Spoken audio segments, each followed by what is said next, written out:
Donc là, j'ai un premier rêve d'une femme, et le rêve est assez long, mais il est riche en éléments, et je pense qu'il y a des éléments, il y a des choses universelles dedans qui vont nous parler à tous. Donc la personne qui rêve est avec sa colocataire, et cette colocataire, on va l'appeler Laura, et elle devait annoncer aux autres que elle ne voulait plus être colocataire ensemble. Et donc Laura prend la parole. Je vous résume un peu plus vite parce que le rêve est très très long. Et Laura commence à prendre la parole, mais de manière un peu fière et ironique. Et elle commence à dire du mal en fait de la rêveuse. Et elle commence à rentrer dans un mode, je lis là les mots, un mode lynchage. Et très vite, elle va parler d'une photo d'une actrice qui est dans le salon. Et une actrice qui a joué dans un film dans lequel il y a le mot orgueilleux.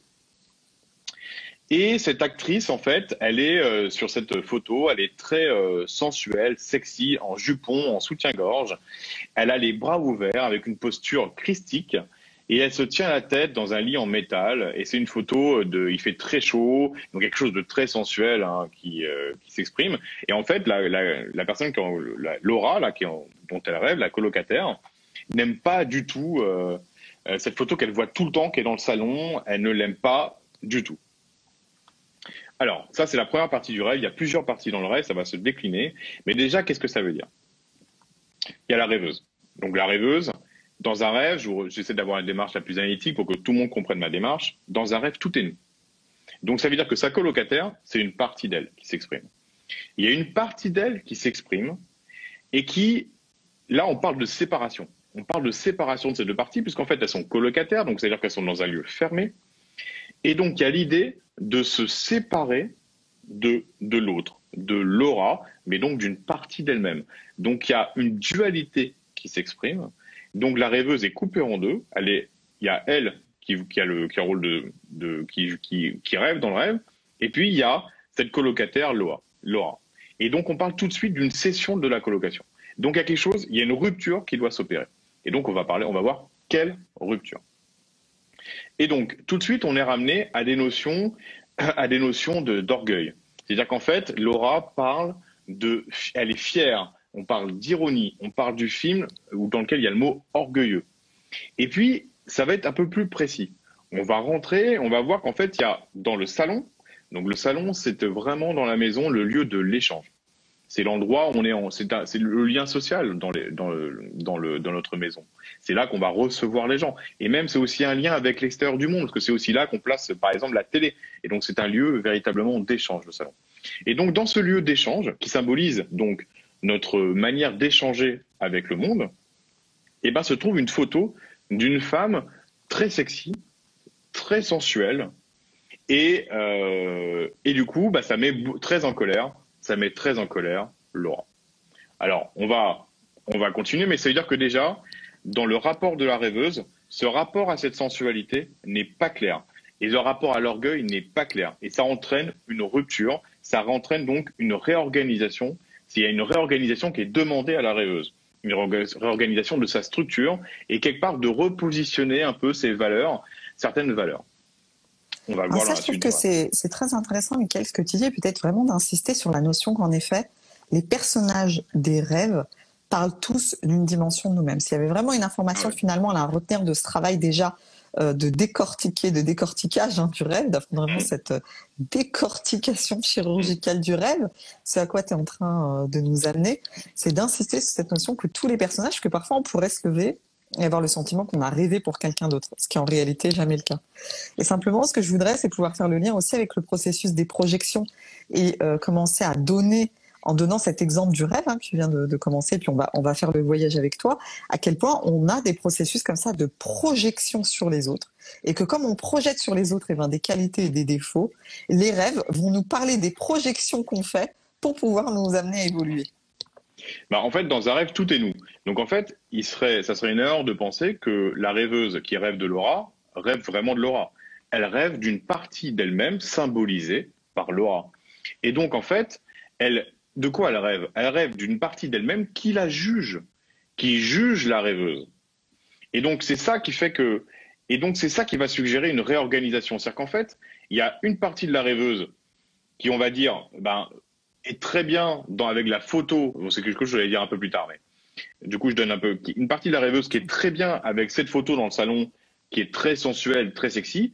Et il y a une partie de la rêveuse symbolisée par Laura, mais on parle toujours finalement que de la rêveuse, à qui ça pose un vrai problème d'avoir cette sexualité, sensualité exprimée, en fait. Et on ne parle que de la rêveuse. Et même cette photo qui parle d'une actrice, on ne parle pas d'une actrice.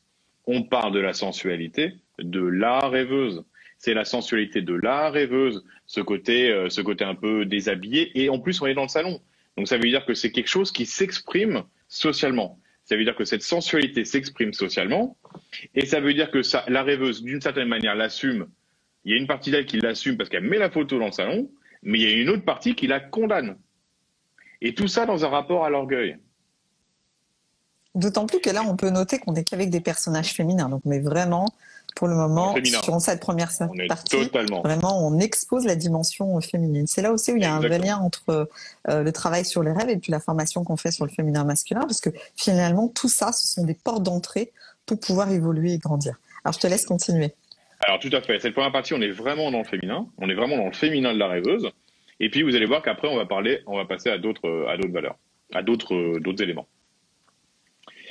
Alors, là, il y a une suite, elle va déballer, donc là, Laura déballe une suite d'accusations. Et là, du coup, la rêveuse dit stop. En fait, elle arrête, je simplifie, elle arrête un peu la conversation. Et là, donc, du coup, il y a un changement de lieu.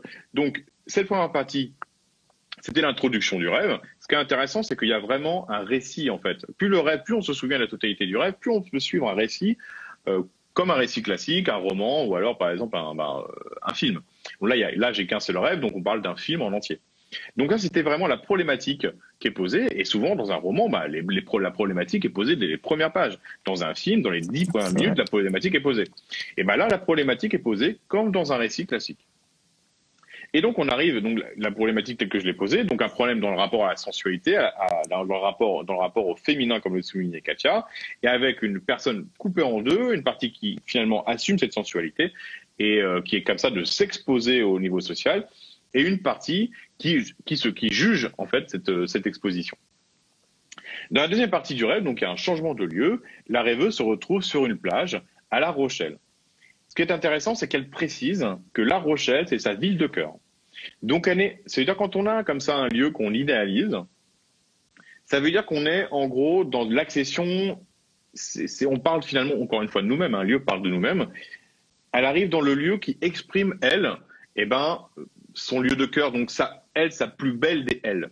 C'est-à-dire qu'en fait, pour être la plus belle des elle, de sa personnalité, ça s'exprime à La Rochelle, ça se passe à La Rochelle. On est sur la plus belle expression de son âme, on va dire. Mais là, donc du coup, est-ce qu'elle est à La Rochelle et tout se passe bien? Et dans ce cas-là, ça veut dire qu'il n'y aura rien à faire. Mais là, on va voir que ça va pas forcément bien se passer, parce que ça vient révéler que du coup, elle n'est pas dans la plus belle expression d'elle-même, qui s'exprimerait normalement à La Rochelle, parce que c'est sur le nom de cœur, mais qu'il y a eu du coup, son âme peut pas s'exprimer comme elle le voudrait. On va voir pourquoi. Alors là, il y a des chaises, elle regarde un spectacle, elle est en face de la mer. Mais il n'y a pas de mer. Le problème, c'est qu'elle ne voit pas la mer. Donc déjà, il y a une problématique. Quand on est à la plage, on voit la mer.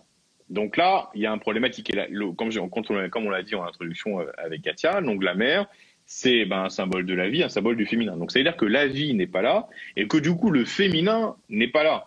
Mais ça veut dire, mais on l'a déjà vu, ça, quand son féminin n'est pas là. Parce que du coup, il y a un problème sur son féminin et cette sexualité qui semble poser problème dans l'introduction. Donc, il y a vraiment le fil conducteur avec cette mère.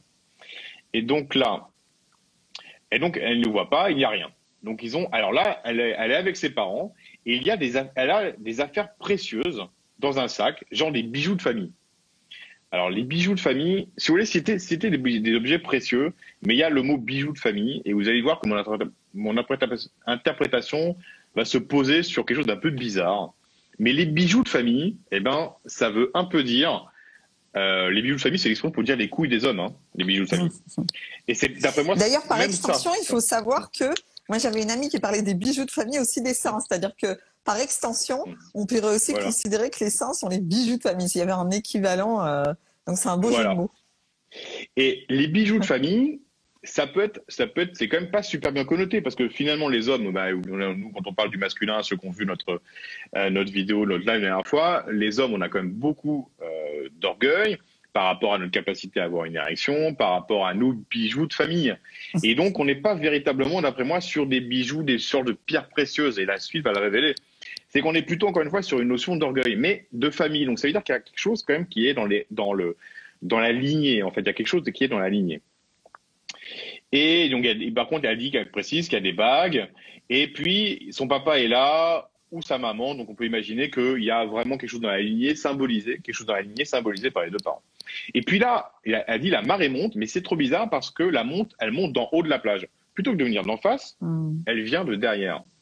Bon, bah, qu'est-ce que ça veut dire? On est sur une inversion des valeurs. C'est-à-dire, normalement, logiquement, ça vient d'en face, ça vient de derrière. Donc, en fait, il y a quelque chose qui est inversé. Et donc, ça veut dire qu'il y a quelque chose qui fonctionne à contre-courant dans la vie de la rêveuse. Alors ça, c'est très important aussi, si je peux me permettre une petite aparté.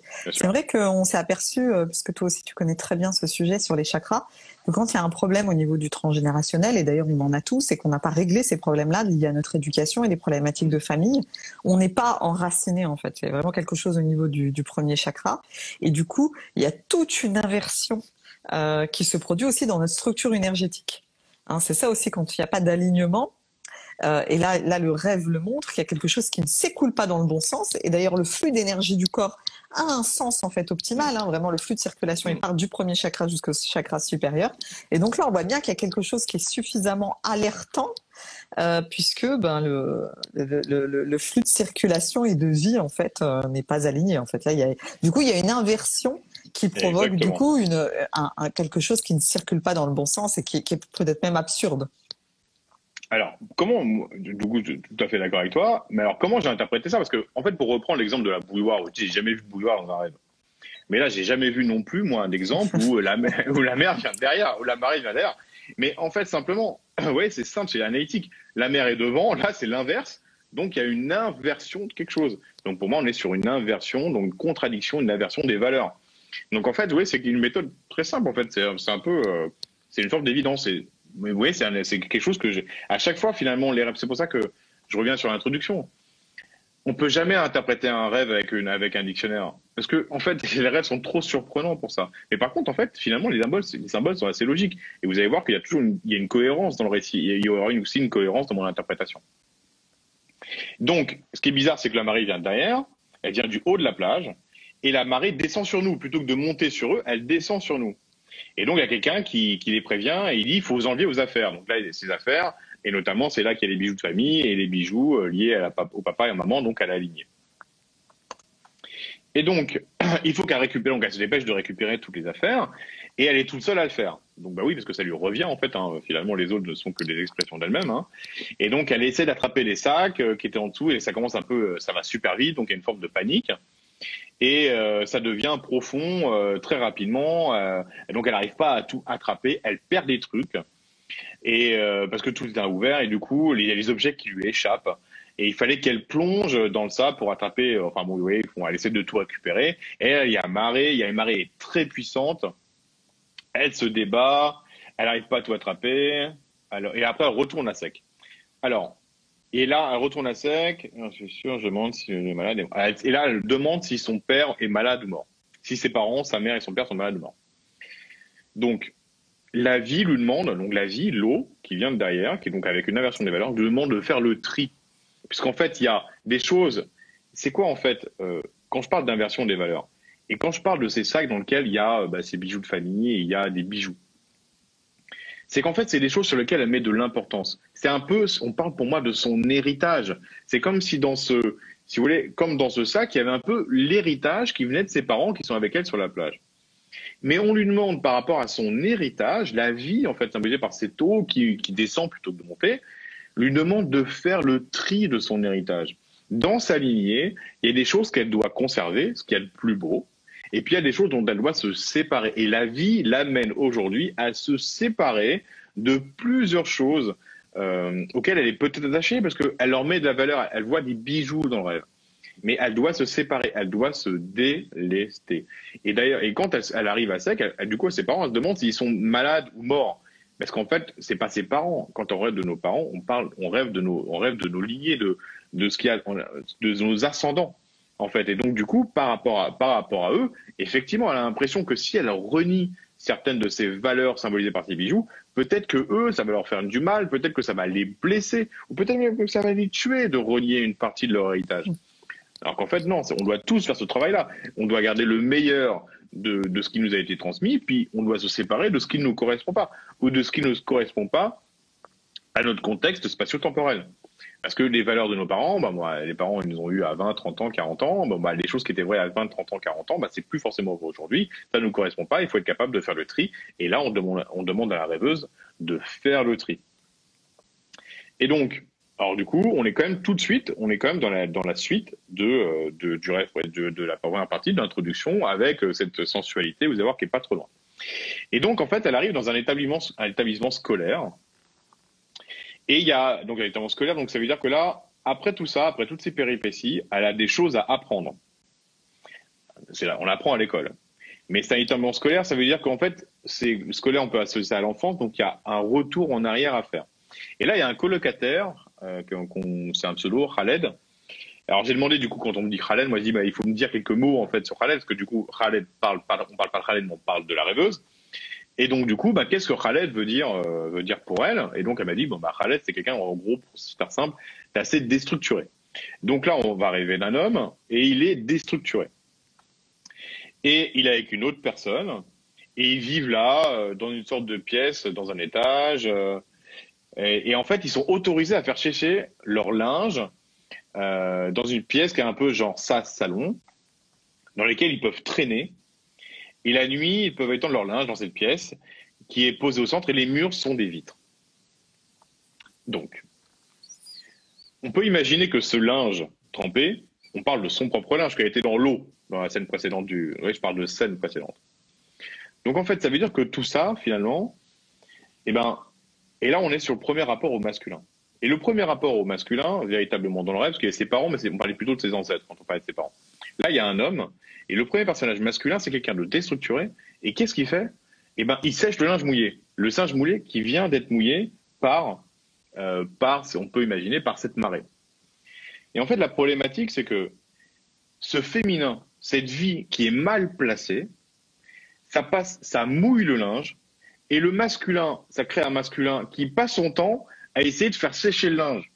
C'est-à-dire que plutôt qu'avoir un féminin qui fonctionne de manière harmonieuse, et là on arrive sur les formations, un féminin qui fonctionne de manière harmonieuse, et un masculin qui fonctionne de manière harmonieuse, et les deux qui communiquent, on a un masculin qui finalement est occupé, on parle du masculin de la rêveuse, à l'intérieur de la rêveuse, on ne parle pas d'un masculin à l'extérieur, et le masculin de la rêveuse, qui normalement, le masculin, pour simplifier la fonction du masculin en chacun d'entre nous, c'est la capacité à regarder le contexte avec un peu de hauteur et à discerner le contexte sans le juger et nous positionner dans le contexte pour définir où on va aller. Ça, c'est le rôle du masculin, en chacun d'entre nous.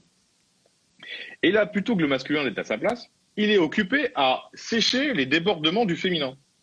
Donc en fait, il y a un féminin qui est débordant, qui déborde complètement sur le masculin. Et c'est qui fait ça? C'est Khaled. Et Khaled, en gros, il est déstructuré. Donc en fait, ce féminin débordant déstructure le masculin qui ne peut pas s'exprimer chez la rêveuse. Alors ça, je trouve ça très intéressant parce que finalement aussi, ce qu'on voit, c'est que ce symbole de la marée finalement qui vient humidifier les choses, qui permet là un tri en tout cas, qui permet aussi à certaines choses de sortir du champ de la vie de la rêveuse, pourrait, donc là il y a une alerte sur une dimension qui est déstructurée sur les piliers du féminin, masculin, mais ça pourrait devenir un tsunami. En fait, ce qui est très intéressant aussi dans les rêves, c'est qu'on reçoit comme ça à travers des accidents potentiels, des alertes sur ce qui se passe à l'intérieur de nous, des choses qui pourraient devenir dangereuses et destructrices si on n'entend pas le message que les rêves nous donnent. Alors, il y a un dernier élément dans cette partie du rêve, c'est qu'on nous précise que là où Khaled est dans le linge avec quelqu'un d'autre, les murs sont vitrés. Et ça m'a rappelé une première partie dans le rêve, c'est que quand elle est avec sa colocataire, il y a d'autres personnes à qui elle parle, qu'on va retrouver plus tard. Et c'est dans le salon. Ça veut dire qu'en fait, tout ça, il faut que la rêveuse, d'après moi, prenne conscience, c'est que l'extérieur le voit, cette problématique, voit qu'il y a un problème sur ces sujets-là. Les murs sont vitrés, donc c'est la transparence. les personnes, c'est dans la première partie, on est dans le salon, il y a des personnes, ça veut dire que ça, en fait, sur ce qu'elle exprime au niveau social, ça a des conséquences. Alors là, l'autre partie. Ensuite, elle se retrouve dans une forme de réfectoire avec une grande table rectangulaire, donc comme dans des cantines. Donc on peut imaginer que c'est la cantine, c'est à l'inverse de la cuisine où on donne. La cantine, c'est un lieu où on reçoit, comme les restaurants. En fait, on reçoit. Donc en fait, là, on parle du recevoir, comment elle se nourrit. Et là, on va avoir un flashback sur le début du rêve, et on va retrouver qui était là, les personnes qui étaient là avec Laura, donc la colocataire, au début du rêve. Je vais essayer de simplifier un petit peu. Et là, donc, ça repart en fait dans le déballage de Laura, qu'elle prenait parti, et on repart un peu dans ces méandres-là. Et voilà. Et donc là, on arrive sur la partie intéressante. Non, mais elle dit, mais attends, il aurait suffi qu'elle me dise pour la photo, et je l'aurais mise dans la chambre. Et c'est ça l'élément très important. Et en fait, là, elle dit, je lui ai suffi que je mette la photo dans ma chambre, et après, elle n'aurait plus envie de se justifier, et pourquoi, j'ai posé ses limites. Elle aurait suffi qu'elle dise qu'elle veut mettre dans la chambre, et du coup, après, elle aurait pu poser ses limites. Qu'est-ce que ça veut dire? Le salon, c'est le lieu de l'échange. C'est l'ouverture, le salon. C'est une forme d'ouverture sur le monde. Il y a aussi les parties vitrées dans juste la partie précédente. Et là, il y avait cette photo au salon, et elle dit il aurait fallu la positionner dans la chambre. Et le symbole de la chambre, c'est quoi? La chambre, c'est l'intime. C'est le lieu de l'intime. Ça veut dire que dans la chambre, déjà, on laisse rentrer peu de monde. On laisse rentrer les personnes qui peuvent rentrer dans notre intimité. Et il y a un sas, en fait. Et là, d'ailleurs, elle a parlé de sas un peu plus haut. Il y a un sas, en fait. On ne laisse pas rentrer tout le monde dans la chambre. Et c'est tout à fait normal, en fait. Ça veut dire que, et là, c'est elle qui dit, en fait, qui trouve la solution. C'est qu'en fait, cette photo, donc, qui symbolise, d'une certaine manière, une forme d'orgueil et une forme de sensualité, mais surtout une forme de sensualité, il faut aller être capable de faire le tri de ce qui doit rester de l'ordre public et ce qui doit être de l'ordre de l'intime. C'est normal, en fait, dans la vie, d'avoir des choses qui sont de l'ordre de l'intime et des choses qui sont de l'ordre du social. On n'est pas obligé de raconter tout sur nous. On partage notre profondeur qu'avec certaines personnes. Et par contre, dans notre beauté, quand on a des choses à donner, il faut les donner au plus grand nombre. Mais ça n'empêche pas qu'on n'est pas obligé de tout donner, qu'il y a des choses qu'on doit garder pour nous, des choses qui sont de l'ordre de l'intime. Alors moi, c'est vraiment... Ouais. Je trouve ça très important, cette notion. Oui, vas-y, je te laisse finir. Non, mais juste, en fait, on le demande, et quand ça nous ramène à quelque chose, aux bijoux de famille. Encore une fois, c'est la deuxième fois qu'on demande de faire du tri. Mais on demande, en fait, à la rêveuse de mettre de la conscience là-dessus, de rationaliser et vraiment de mettre certaines limites à son exposition, et notamment de ce côté-là, sur sa sensualité, de trouver la bonne mesure, en fait. Parce que du coup, tout ça vient s'emmêler avec une forme d'orgueil, et du coup, ça devient peut-être un moyen existentiel pour elle, puisque on parle de ce film avec le mot orgueil dans cette photo, et donc c'est peut-être devenu un moyen existentiel d'exister, alors qu'en fait, on va lui demander d'exister, normalement, dans notre vie, on demande d'exister par le plus profond de nous-mêmes et par notre beauté qui doit s'exprimer de l'intérieur vers l'extérieur. Excuse-moi, je t'ai coupé. Non, c'est très bien. Et du coup, ce que ça m'évoque, c'est aussi ce débordement aussi de personnes qui ont du mal socialement à savoir mettre des limites. Du coup, ça crée ce débordement qu'on voit à travers la marée. Ça peut être aussi parfois des débordements émotionnels. Là, il y a peut-être en effet un débordement sur le thème de la sensualité qui peut devenir orgueilleux. Il y a peut-être un rapport à l'image aussi qui pose problème. Et là, ça m'évoque toutes ces situations dans lesquelles parfois, dans les relations, il y a des gens qu'on connaît pas ou très peu, ou même si on les connaît bien, et puis qui commencent à faire déborder comme ça leur vie intime et des choses qui ne sont pas ni de leur profondeur ni de leur beauté, mais des choses qui finalement ne concerneraient que dans une espèce de comme ça de catharsis. Il y a des gens qui ont besoin de parler d'eux et d'exister à travers ce qu'ils racontent d'eux dans ce débordement émotionnel, dans ce débordement de leurs problématiques. Et ça, c'est vrai que c'est important. C'est aussi cette difficulté à poser aussi les limites. Et donc le masculin, il est là en train de pallier en faisant sécher les affaires, plutôt que d'être dans un alignement. En fait, le masculin, là, il est... Ces vêtements qui sont humides. Et donc là, on est juste pour terminer cette scène, ce qui est intéressant, c'est qu'elle est dans un réfectoire avec des tables pour manger, mais elle ne mange pas. C'est-à-dire qu'elle ne reçoit pas. Ça lui coupe ça la coupe de sa nourriture. Là, on parle de nourriture spirituelle. Ça la coupe de ce qu'elle pourrait recevoir de l'univers, parce que ces deux énergies sont mal positionnées. Et là, donc, elle est assise à table, elle est assez secouée. Et en fait, elle dit je m'en fous car j'ai fait ce qu'il fallait. Bah oui, mais ce qu'elle fallait, justement, c'est qu'elle a dit qu'il fallait juste parler de mettre cette photo dans la chambre. C'est ça qu'il fallait faire.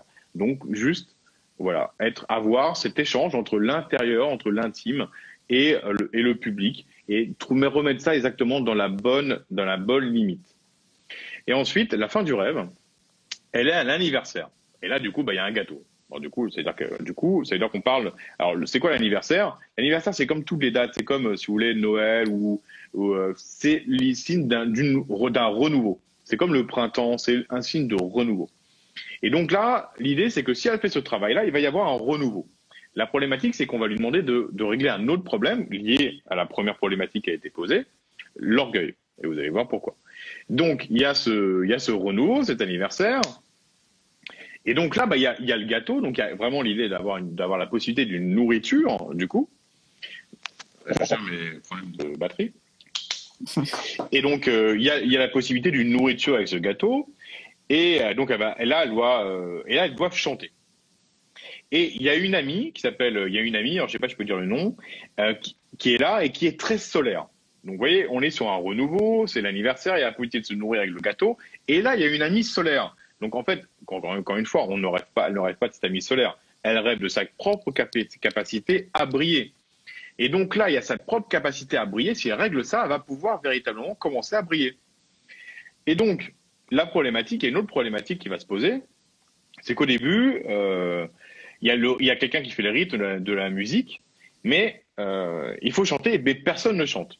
Et du coup, il n'y a que elle qui chante. Donc là, ça se passe à peu près bien. Et donc là, il y a des personnes qui commencent à chanter et qui commencent à chanter fort. Et donc, du coup, là, elle se met un peu dans une course et elle commence à chanter un peu plus haut et elle va dans des endroits, en fait, elle commence à chanter de plus en plus haut et il y a cette forme de concurrence, en fait. Et donc, elle est incertaine, mais elle commence à chanter. Il y a cette forme de concurrence qui s'installe. Je suis contente que j'ai pris des coups de chant. Et donc, elle est donc cette forme de concurrence et finalement, c'est à celui qui va chanter le plus fort. Alors, vous voyez, il y a la problématique là, c'est que il y a une forme c'est intéressant parce qu'il y a une forme d'émulation. Il y a une forme d'émulation puisqu'en fait, au début, ça se passe bien quand on est tout seul, mais la vie, on n'est jamais tout seul. Dans la vie, on est interdépendant des autres. On a besoin en fait des autres. On est constamment, c'est-à-dire qu'en fait, on ne peut pas être tout seul. C'est-à-dire qu'en fait, il y aura jamais que elle qui chantera dans la vie. Et l'idée, c'est que par contre, quand les autres chantent, il y a une forme de concurrence qui s'installe avec celui qui va chanter le plus haut. Alors qu'en fait, l'idée, c'est pas chanter le plus haut. C'est de chanter de manière unique, comme nous, on peut le faire. De trouver son bon timbre de voix, de trouver son son. L'idée, c'est d'exprimer quelque chose de personnel. Si on exprime quelque chose de personnel, on est en concurrence avec personne. Et c'est peut-être ça, en fait, d'après moi, que la fin du rêve vient exprimer. On n'est pas là pour chanter plus haut que les autres. On est là pour chanter à notre propre diapason. Et donc, donc pour résumer, il y a vraiment, vous avez vu, il y a tout un récit très précis en fait sur la personne. La rêveuse, je ne la connais absolument pas. Hein. Je connais absolument rien de la rêveuse, mais le rêve en dit tellement en fait sur sa problématique, sur ses challenges. D'abord, remettre un lien, des positions claires entre l'intime et le social, notamment ces notions de sensualité, de féminité. Faire un énorme tri par rapport à ce qui vient des ancêtres. Et du coup, ça va rééquilibrer son masculin et son féminin qui sont très déséquilibrés, un masculin qui subit complètement ces dérèglements. Et puis, une fois que ça c'est réglé, il y a le renouveau. Et puis, par contre, dans ce renouveau où son côté solaire va pouvoir s'exprimer, elle doit exprimer quelque chose d'unique, pas quelque chose qui est en concurrence avec les autres. C'était la fin moi, du premier rêve. ça m'évoque le fait il pouvait y avoir peut-être une forme de surenchère. En fait, il y avait peut-être une forme de surenchère même dans la parasociale, le rapport au corps, à la sensualité. Il faudrait voir si c'est quelqu'un qui a eu peut-être cette période de surenchère, sachant que ce qu'on dit, il n'y a absolument aucun jugement. On est vraiment sur des messages d'ajustement des rêves qui viennent d'indiquer que on passe de cette partie de questionnement, de surenchère dans le rapport à soi pour aller dans la définition, ce qui est de l'intime, pour pouvoir remettre en fait cette photo dans la chambre. Et dans la définition d'intime, c'est s'exprimer sans chercher finalement à écraser les autres de sa superbe ou de sa plus belle voix, quoi. Exactement. Alors, on va passer au rêve de Magali. Rassurez-vous, c'est un rêve beaucoup plus court.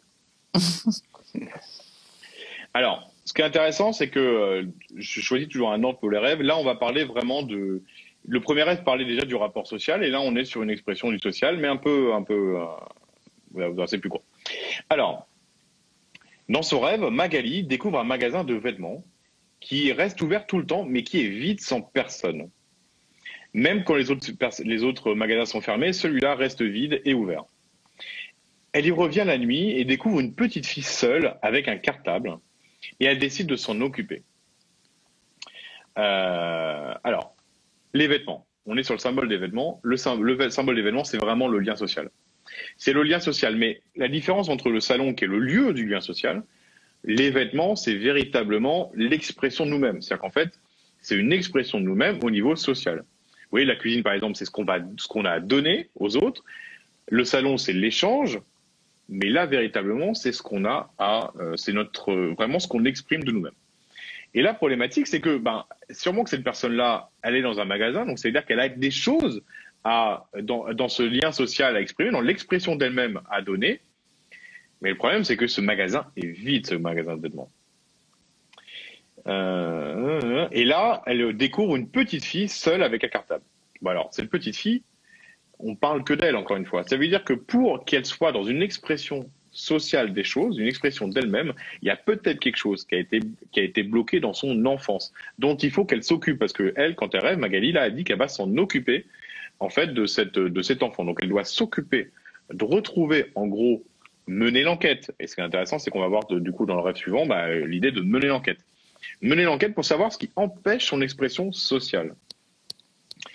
Et elle se retrouve ensuite, donc elle décide de s'occuper de cette petite fille. Alors, cette fille, elle précise qu'elle a un cartable.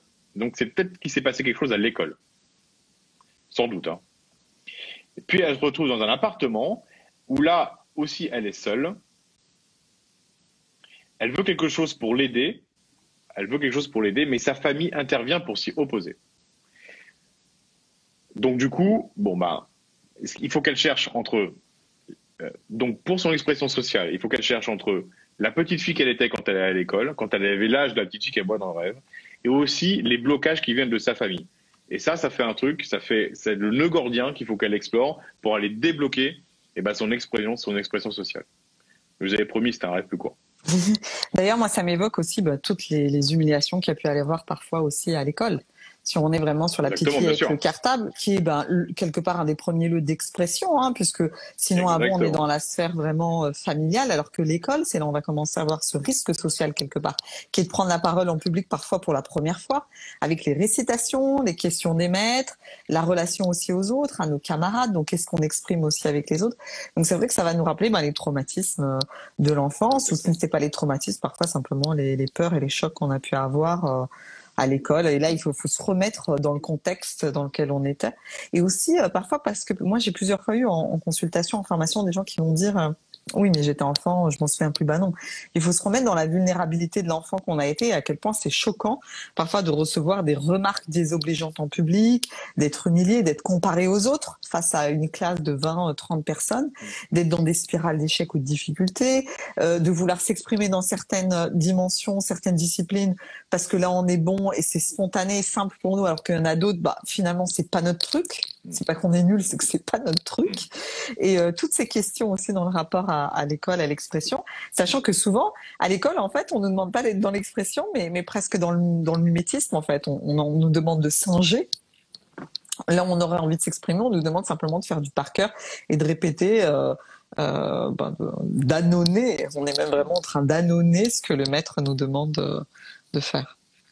Alors, je vais reprendre justement ce que tu as dit, ça nous renvoie à la formation masculin-féminin, mais effectivement, il y a une sorte de une forme de normalisation à l'école, on nous demande de nous normaliser, et c'est peut-être ça, en fait, parce que là, du coup, elle est dans la boutique, et donc elle n'arrive pas à s'exprimer socialement, parce qu'elle n'arrive pas, finalement, cette boutique reste vide, donc quelque chose qui a été bloqué à l'école, mais aussi, ce que je vois dans les traumatismes à l'enfance, il y a le traumatisme à l'enfance en lui-même, ça peut être des choses très violentes, ça peut être, par exemple, aller jusqu'au viol, mais la problématique, par exemple, alors je parle pas de la rêveuse, hein, mais ce que je veux dire, c'est que la problématique qu'il y a souvent, c'est que il peut y avoir une double peine si les parents n'ont pas agi de la bonne manière par rapport au traumatisme. Encore une fois, je ne parle pas de ce traumatisme-là pour la rêveuse. Mais ça veut dire que si les parents passent à côté, si les parents n'ont pas été protecteurs, si les parents n'ont pas géré, ou alors juste ils ont été un peu distants, ils n'ont pas compris la problématique, il n'y a pas eu d'assistance, ça renforce énormément la problématique qu'il y a eu à l'extérieur de la maison. Oui, c'est un peu comme quand je rentre de l'école et je dis à ma mère que je me suis fait embêter par quelqu'un, mais qu'elle pose pas des questions, elle dit que c'est normal, alors qu'on sait pas en fait exactement ce qui s'est passé, ou que le maître et la maîtresse a fait ça. Ah mais oui, mais ils ont raison parce que c'est important pour toi de rentrer dans les clous ou de mieux travailler. Et oui, ça là, il y a en effet, oui, ça c'est très très important cette notion de double peine et quelque part un mur aussi qui se ferme. Là, du coup, il y a encore en plus un problème d'expression. On reste avec son truc au travers de la gorge et personne ne veut écouter notre vérité et à ce moment-là, notre souffrance. Alors, on va passer au rêve d'Alexia. Alors, il y a 2 rêves d'Alexia. Ils sont très intéressants, ils se suivent. Alors, et du coup, là, ce qui est intéressant, c'est que ça renvoie au rêve précédent, le rêve de Magali, parce qu'il y a vraiment une problématique par rapport à l'enfance, et il y a l'idée d'enquêter et d'essayer de comprendre ce que c'est. Et là, carrément, la rêveuse mène l'enquête.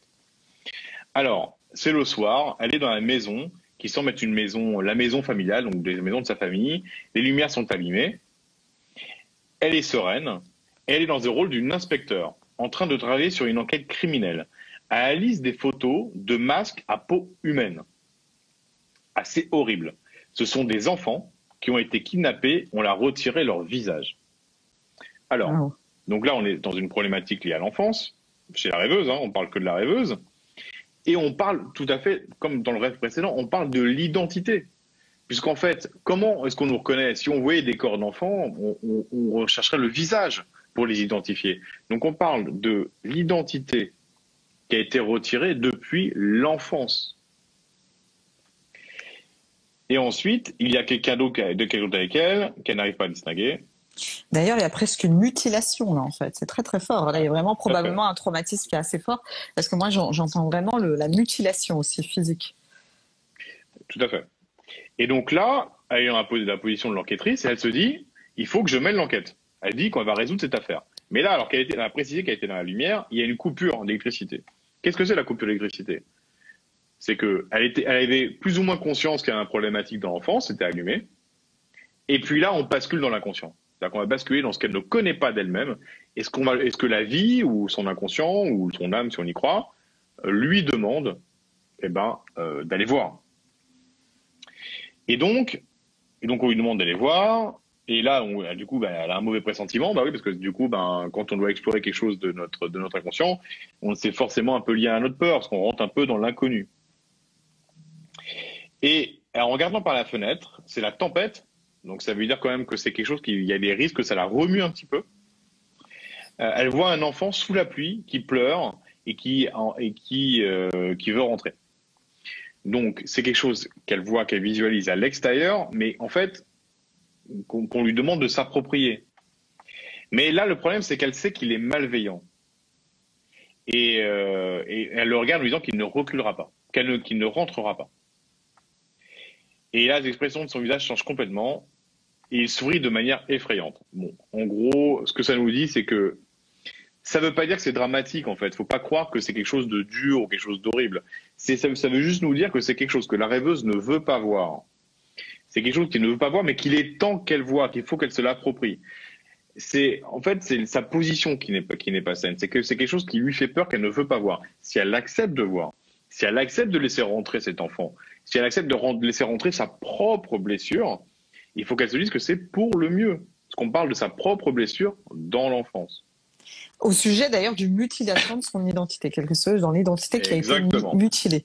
Donc là, on peut imaginer plusieurs. D'ailleurs, ça peut être plusieurs blessures à ce sujet-là, mais c'est vrai que elle peut aussi de continuer à demander à ses rêves de lui montrer la suite et en quoi cette identité a été mutilée, de quelle manière, pour le laisser voir ça. Ah, c'est la suite du rêve. Non, parce qu'il y a 2 rêves. Il y a 2 rêves. Voilà. Alors, et donc il avait fait une tête effrayante. L'instant d'après, il rentre dans la maison. Donc en gros, moi, ma traduction, c'est la vie lui donne pas le choix. Elle lui dit maintenant, il faut que tu regardes. Et sachant que c'est une blessure, il y a 7 enfants, mais c'est une blessure multiple parce qu'il y a eu plusieurs enfants. Donc c'est-à-dire c'est différent, plusieurs enfants au début.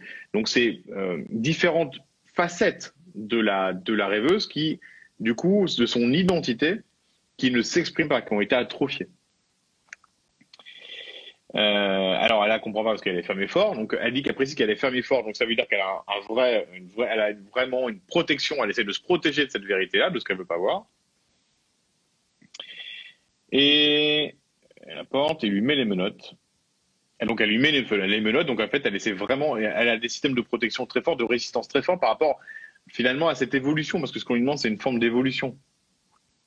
Et là, il y a toute sa famille allumée, il y a toute sa famille qui est dans ses parents, qui sont dans le salon, qui regardent la télé. Et en fait, il y a sa sœur qui est enceinte. Alors, je sais pas si elle est enceinte dans la réalité, mais dans une dernière vidéo dont j'ai parlé, une femme enceinte, on parle de l'accouchement de nous-mêmes. Quand on rêve de quelqu'un d'autre qui est enceinte, la problématique, c'est que, en fait, dans les rêves, on doit accoucher, c'est nous qui devons accoucher, même parfois quand on a un homme, ça m'est déjà arrivé d'avoir un enfant. L'idée, c'est d'accoucher de nous-mêmes. C'est quoi l'accouchement? On part du plus profond de nos entrailles et on accouche, par exemple, d'un projet, d'une idée, d'une réalisation, en fait. Mais là, c'est qu'en fait, que ça vient me symboliser le fait que ce soit sa sœur qui est enceinte, c'est que, en fait, il y a quelque chose qu'elle n'arrive pas à s'approprier ses propres entrailles pour pouvoir les donner au monde dans un geste comme ça de don et d'expression d'elle-même. Ah, sa sœur est réellement enceinte aujourd'hui, elle met. Ah d'accord, ok. Mais pour autant... Ça ne change pas le propos. Ouais, ça ne change pas le propos. C'est pour ça qu'en fait, quand je lui ai posé des questions, c'est pas une question que j'ai posée, parce qu'en fait, on rêve, même si c'est en rapport avec la réalité, on ne rêve que de nous. Et d'après moi, ça vient symboliser qu'il y a une naissance qu'il faut se réapproprier. Et alors, ou en tout état de cause, déjà une fécondation d'elle-même, quoi, une fécondation par elle-même. C'est exactement de ça dont on parle. Alors là, il ne réagit pas du tout. Elle est terrifiée. Et donc là, elle est terrifiée quand elle entend la clé de la porte tourner. Donc c'est quelqu'un qui a la clé. Et quelqu'un qui va entrer. Elle a très peur. Et c'est une femme menaçante. Son visage est recouvert d'un des masques à peau humaine. Alors, elle est horrible. Elle s'avance vers elle pour l'attaquer. Dans un rêve, on ne rêve qu'elle-même. On ne rêve que de nous-mêmes. Donc en fait, cette femme qui vient rentrer, on parle d'elle. On parle de la rêveuse.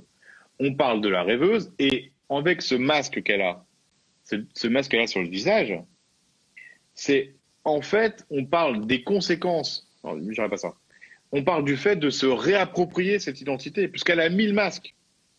En fait, elle a mis le masque et donc du coup, on lui dit mais accepte en fait de te réapproprier en fait qui tu es, ce qui a été éteint d'une certaine manière à cette époque de l'enfance. C'est comme si c'était tellement loin, c'est comme si c'était tellement loin d'elle aujourd'hui qu'elle se reconnaît plus en fait. Elle se reconnaît plus à tel point que ce qu'elle est réellement l'effraie, puisqu'elle se reconnaît plus. Donc ça peut aussi mettre, je dis bien ça peut mettre aussi sur les traces d'une problématique de reconnaissance de soi. Il y a vraiment une problématique de reconnaissance de soi. Alors juste il y a quelqu'un qui montre son rêve d'animaux. Oui, les animaux, ça symbolise moi, j'adore les symboles, très fort. Moi, j'ai mis exprès un petit top de tigre léopard parce que j'adore les félins, je rêve beaucoup de félins. Et oui, les animaux représentent les qualités, en fait. Hein. On a les animaux représentent des qualités et des pouvoirs, d'ailleurs, que l'on a. Alors, dans la main gauche, elle tient une sorte de lame, de rasoir, et que j'enfonce dans ma main droite en essayant de la repousser.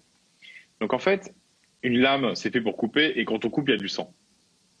Et le sang, c'est le symbole de notre esprit. Et donc, en fait, quand on rêve de sang, en fait, c'est qu'il y a une demande d'expression. En fait, on demande à ce que notre esprit circule, à que notre esprit qui est à l'intérieur, qu'on renferme, s'exprime à l'extérieur. Donc en fait, cette femme ne veut pas te blesser, Alexia. Ce qu'elle veut, cette femme, c'est véritablement que tu t'amènes à t'exprimer, que ton esprit s'exprime par la reconnexion à cette problématique et par le fait d'accepter ton identité. Donc là, il y a une identité principale avec cette femme, mais aussi différentes identités, différentes facettes de toi-même qui ont été éteintes à un moment de ta vie. Et d'ailleurs, le fait que ce soit la main droite, c'est ça, il y a le rasoir dans la main droite, ça peut aussi dire qu'une fois que cette problématique est réintégrée, parce qu'avec la main droite, c'est sa main à elle, c'est avec celle avec laquelle on va œuvrer ensuite. Et donc, on va pouvoir aussi fertiliser la matière de notre sang, c'est-à-dire en façonnant quelque part la terre dans nos mains. Alors, donc, il y a une réappropriation de son pouvoir. Et donc là, elle crie, je crie à ma sœur de s'enfuir pour sauver le bébé qu'elle porte. Donc, et là, on parle de sa propre création. C'est-à-dire qu'en fait, elle dit créer à sa sœur de s'enfuir qui est enceinte, c'est pour préserver. Mais en fait, l'idée, c'est pas il n'y a pas à se préserver, il y a à se réapproprier. Il n'y a pas, l'idée, ce n'est pas de se protéger, c'est de repartir de ça. Et c'est à partir de ça que le don va être possible.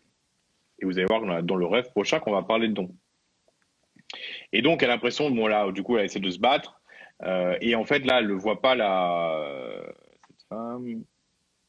Et donc, elle espère qu'on va venir l'aider, mais en fait, l'idée, c'est pas qu'on vienne l'aider. C'est parce qu'en fait, on n'a pas été aidé. C'est qu'elle ne se batte plus. L'idée, c'est qu'elle se laisse faire. Et en fait, bon, sa famille, en gros, n'intervient pas. Parce qu'en fait, et du coup, ça veut dire qu'en gros, il y a aussi un côté enfantin. C'est qu'elle compte encore sur sa famille pour l'aider. Alors qu'en fait, l'idée, c'est qu'elle doit s'approprier toutes les facettes de sa propre vie. L'idée, c'est de se réapproprier qui elle est et surtout qu'elle laisse rentrer, en fait, dans cette maison les différentes parties d'elle-même. Ok. Alors, le deuxième rêve. Donc, toujours le rêve d'Alexia. Alors, le dernier rêve en date, c'était un rêve avec sa mère et sa grand-mère. Et 2 chatons. Et ils sont dans une maison. Alors, donc là, on est sur la lignée, la mère et la grand-mère du côté féminin. Donc, on est sur la lignée et donc, il y a, comme quand on a dit dans la première interprétation, sur la lignée, il y a des choses à garder, il y a des choses à éliminer, il y a des choses qui sont bonnes pour nous et des choses qui ne sont plus bonnes pour nous. Et l'idée, c'est de faire le tri. Et il y a des chatons. Les chatons, donc on parle des animaux totems. Et les animaux totems, donc en fait, le chaton, c'est vraiment pour moi, le chat et le chaton, je veux dire, c'est vraiment le symbole de la connexion avec l'autre côté du miroir. Alors, l'autre côté du miroir, certains y diront l'âme, l'univers, Dieu, ou alors votre inconscient. Mais l'idée, c'est souvent, moi j'y vois un symbole de connexion pour en ramener quelque chose, pour un échange en fait. Et du coup, si on échange, si on reçoit de l'autre côté du miroir, eh ben c'est pour pouvoir le donner. Donc on vient parler là de la résolution de la problématique. Si Alexia se réapproprie, voilà ce qui pourrait se passer. C'est-à-dire, on pourrait y avoir une connexion. Mais il y a encore un travail à faire. Et donc, la problématique, c'est que nous sommes dans une maison, il y a beaucoup de pièces nombreuses. Donc là, ça veut dire qu'on est dans une maison, beaucoup de pièces nombreuses. Donc, c'est un peu comme la différente multitude de visages qui avaient été arrachés. Il y a différentes pièces à se réapproprier. Il y a différents visages, différentes facettes, différentes parties de la personnalité d'Alexia à se réapproprier. Et à chaque fois, ce sont des potentiels. C'est pour se réapproprier des potentiels. Mais là, elle dit dans le rêve qu'elle laisse jouer sa grand-mère avec un des chatons et elle lui rend compte qu'elle lui fait mal. Elle le tire par la peau, bon, en gros, elle le maltraite. Et donc, bon, bah là, on est sur le premier rêve que j'ai interprété, c'est qu'en fait, il y a des choses dans la lignée, alors c'est pas la mère, c'est la grand-mère, qui sont un peu plus lointaines, qui perdurent et qui bloquent, en fait, c'est cette possibilité de connexion, parce qu'elle maltraite le chat. Et le chat, c'est vraiment le symbole de la connexion pour aller voir de l'autre côté du miroir. Donc il y a vraiment quelque chose, pas forcément chez les parents, mais plus loin dans la lignée, pas forcément la grand-mère, mais peut-être la grand-mère, qui empêche une expression libre des potentiels d'Alexia. Alors elle s'ouvre pour le chaton, elle le cache avec sa mère, et donc elle s'occupe du chaton. Donc en fait l'idée c'est qu'effectivement il y a quelque chose à s'approprier, il y a quelque chose à faire grandir, à le nourrir, ça nourrit chaton. Donc ça veut dire qu'Alexia, elle a vraiment un potentiel, un premier potentiel à faire grandir, un vrai potentiel à nourrir, et du coup pour rentrer en expression. Et le chat, c'est un animal spirituel, donc il y a des chances que ce soit vraiment dans des perceptions sensibles ou ce genre de choses. Mais la grand-mère le retrouve, et de nouveau il y a un sentiment d'insécurité. Donc en fait, il y a vraiment quelque chose qui mène. C'est-à-dire que quand dans le premier rêve, elle avait très très peur, on a des pistes. Il y a vraiment dans la lignée quelque chose qui mène, qui chez Alexia entraîne un énorme sentiment d'insécurité et un problème d'expression. C'est ça que vient dire le deuxième rêve. D'ailleurs, moi, ça m'évoque peut-être que d'ailleurs les enfants aussi qu'elle voit qui ont été mutilés finalement dans le premier rêve, en plus de parler de ces différentes personnalités et facettes, pourraient aussi évoquer quelque chose qui est peut-être récurrent dans la lignée. Exactement. Exactement. Et alors, du coup, on est sans doute sur quelque chose de récurrent dans la lignée. Ouais. Et là, elle décide d'aller protéger le chaton et de le mettre dans la cuisine. On revient à ma première... la cuisine, c'est le lieu du don. Donc, l'idée, c'est qu'on a le chaton. Le chaton, c'est la connexion avec l'autre monde, dont elle peut ramener des choses pour pouvoir les donner dans la cuisine. C'est-à-dire, la cuisine, c'est vraiment le symbole de je cuisine avec mes ingrédients de façon personnelle, le plus personnel possible pour pouvoir donner. Mais là, le problématique, c'est qu'elle met le chaton, et la problématique, c'est qu'arrive, c'est qu'en fait, il y a un sentiment, il y a ce sentiment d'insécurité dans la cuisine lié à la grand-mère, et donc le sentiment il réapparaît, et d'un seul coup, elle voit des flammes dans la pièce, elle voit des flammes dans la cuisine. Et du coup, en fait, la problématique, c'est que tout ça vient complètement empêcher la capacité d'Alexia à donner. Et donc, il y a un véritable blocage. C'est qu'en fait, ce feu, en fait, alors que le potentiel est là, ce qu'on dit, c'est que le potentiel est là, et là, il y a un brasier. Donc là, il y a aussi ce que ça évoque aussi, c'est que la capacité nourricière aussi vraiment dans la lignée, du coup, elle est atteinte. Et au lieu qu'elle soit nourricière et saine, elle est devenue destructrice. Donc ça, il y a une alerte, certainement liée à une capacité à connecter. Donc là, on a vraiment quelque chose qui est très précis dans la lignée, qui est bloqué. Et du coup, le féminin, au lieu d'être nourricier, il est devenu destructeur, quoi. Exactement. Alors la problématique, c'est qu'ensuite, elle a le sentiment, le chat part, et elle a le sentiment qu'elle ne le verra plus. En fait, l'idée, c'est que rien n'est perdu. Mais la problématique, c'est qu'il faut régler ça. En fait, le chat qui symbolise ce potentiel spirituel, pour pouvoir se l'approprier, il faut régler toute cette problématique. Donc si on reprend les deux rêves, se réapproprier toutes les facettes de cette personnalité qui ont été perdues dans l'enfance, peut-être liées à la lignée, à des interdits, à des valeurs ancestrales, peut-être liées véritablement à cette grand-mère, je ne sais pas. Et l'idée, du coup, c'est qu'en faisant la paix, il y a la possibilité d'un moyen d'expression, de se réapproprier des choses personnelles à travers ce chat et des choses spirituelles qui sera possible de donner aux autres. J'ai un rêve très positif pour terminer. Ah, super, ça va nous faire du bien. Le rêve de Véronique, et du coup, c'est intéressant parce que du coup, il y a des rêves. Il y a des chats. Il y a des chats, et donc, là, on est véritablement sur le rêve de Véronique de l'expression des potentiels. Donc, on est vraiment sur l'expression des potentiels. Donc, Véronique est c'est un rêve court, elle est sur un balcon. Donc, le balcon, c'est un regard sur le monde. Donc, elle est dans un regard sur le monde. On peut la voir sur un balcon, elle peut voir le reste du monde. Et il y a plein de petits chats noirs, dont un gauche, un magnifique, qui jouait avec un oiseau. Alors le chat, symbole de connexion. Donc c'est sans doute que Véronique, il y a plein de chats qui sont à côté. Donc moi, je connais pas Véronique, mais je parierais qu'elle ait développé quelques capacités spirituelles, qu'elle ait fait un travail d'introspection et que du coup elle s'intéresse à la spiritualité. Et puis il y a des oiseaux. Et c'est quoi l'oiseau ? L'oiseau, c'est l'envol. C'est vraiment les oiseaux sont les symboles de liberté. Donc en fait, l'idée, c'est qu'il y a entre les chats et l'oiseau, il y a véritablement la possibilité d'expression de choses pour Véronique, dans une grande liberté, en fait. Et donc il y a plusieurs chats, donc il y a différents potentiels, il y a plusieurs oiseaux. Donc véritablement, et les oiseaux passent sous les pattes, donc c'est très mignon. Voilà, on est sur quelque chose qui fonctionne assez bien. Alors, faut pas s'inquiéter, les chats noirs, c'est pas du tout négatif, un chat noir. Moi, au contraire, les chats noirs, c'est plutôt positif, puisqu'en fait, les chats noirs, donc c'est la couleur de l'obscurité, c'est la couleur de notre inconscient. Bon, bah, si on est capable de voir un chat noir, c'est qu'en fait, on a fait la paix avec l'inconscient, avec plein de zones de l'inconscient, et donc on va pouvoir passer avec ces chats et ces oiseaux dans une liberté, en fait, dans une expression de quelque chose de personnel. Donc pour moi, c'est très positif. À droite du balcon, donc à sa gauche. Donc s'il y a la droite et la gauche, bon, la droite et la gauche, personne n'est d'accord, mais en gros, il y en a une partie qui représente le féminin et une partie le masculin.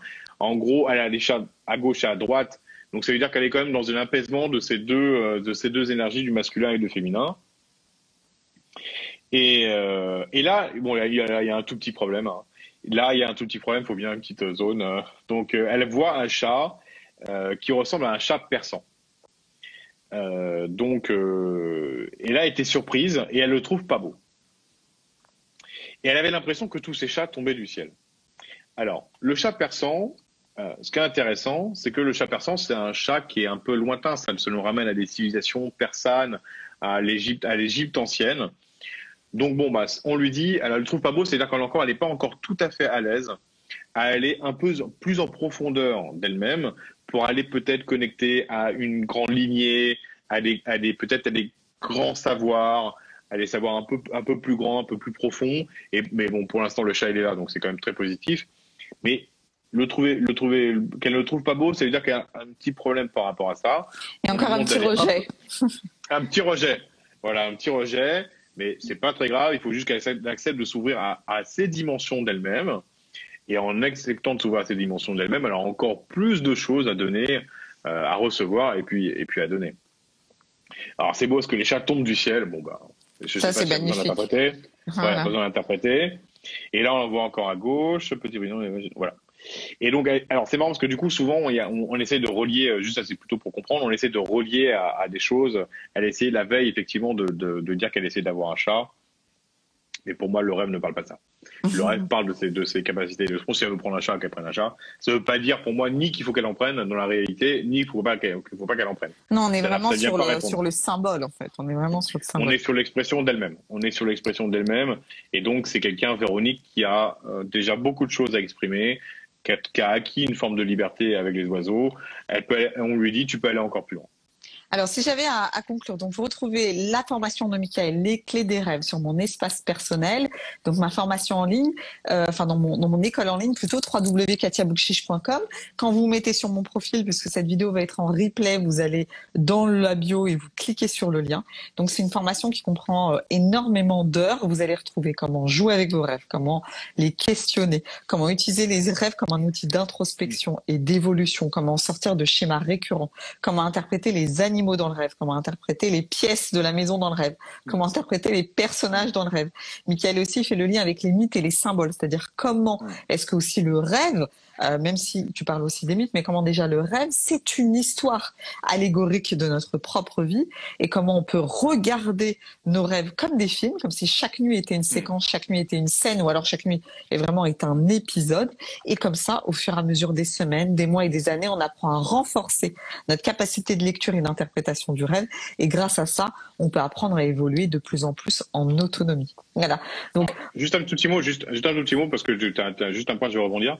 En fait, l'idée, il y a une partie dans la formation qui est vraiment l'exploration, l'explication de la psyché, un mapping de la psyché pour déjà comprendre comment les fonctionnements un peu classiques de la psyché et pour pouvoir après nous repositionner dans cet espace, savoir où on en est et donner comme ça des outils pour mieux comprendre la psyché et où on en est nous dans cette évolution. Et là, on va partir dans l'interprétation de certains mythes qui, d'après moi, sont des cartes magnifiques de la psyché.